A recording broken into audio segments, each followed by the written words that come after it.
যশোরের শার্শায় বিএনপির মনোনয়ন পরিবর্তনের দাবিতে কাফনের কাপড় পরে বিক্ষোভ মিছিল। শাহাবুদ্দিন আহমেদের পাঠানো ভিডিও চিত্রে এবার থাকছে বিস্তারিত।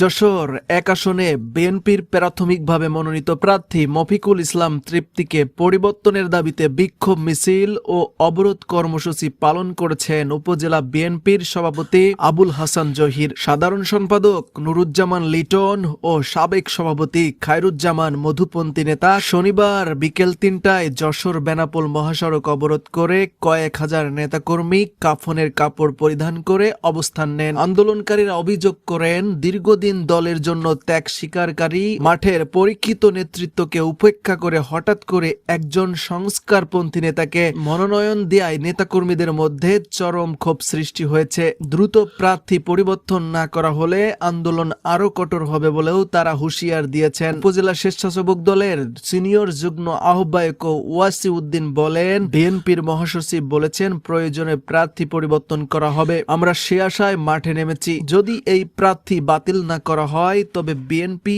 এই আসনে ঠকে যাবে। এ সময় যুবদল নেতা মনিরুজ্জামান বলেন, আমরা বাড়ি ছাড়া হয়েছি, কিন্তু উপজেলা বিএনপি সভাপতি আবুল হাসান জহির ও সাধারণ সম্পাদক নুরুজ্জামান লিটনকে ছাড়িনি। দলের দুঃসময়ে যে কোনো দিন মাঠে ছিল না, তাকে মনোনয়ন দেওয়া হলো, এটা আমরা মানি না। যদি তিনি দলের দুর্দিনে থাকতেন তাহলে মানতাম, কিন্তু এই অতিথি পাখিকে আমরা মানি না। এ সময় আলহাজ নুরুজ্জামান লিটন বলেন, তৃণমূল পর্যায়ের আজকে যে জনস্রোত আপনারা যেটা দেখলেন, এই জনস্রোতকে যদি আপনি ঠেকাতে চান তাহলে জনস্রোতের কথা আপনাকে শুনতে হবে, বিএনপিকে শুনতে হবে জনস্রোতের কথা।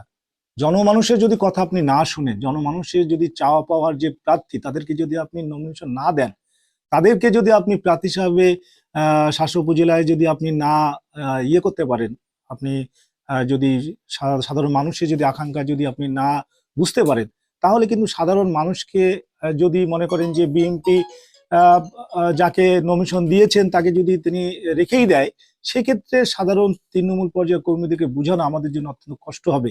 তারপরেও আমরা মনে করি যে জনাব তারেক রহমান এবং বিএনপি যাকেই নমিনেশন দেবে না করে, সেটা হচ্ছে আমাদের চূড়ান্ত যদি দেয় কাউকে নমিনেশন, তাহলে আমাদের তার পক্ষে কাজ করতে হবে। এটা হচ্ছে আমাদের মূল মানে সাধারণ কর্মীদের কাছে আমাদের মেসেজ যে তারেক রহমান, জনাব তারেক রহমান যাকেই ধানের শীষ তুলে দেবেন না কেন, শেষ পর্যায়ে গিয়ে সমস্ত মান অভিমান ভুলে গিয়ে তার পক্ষে আমাদের কাজ করতে হবে। এটা হচ্ছে মূল বিষয়। রুবেল শেখ, দৈনিক বিডি খবর।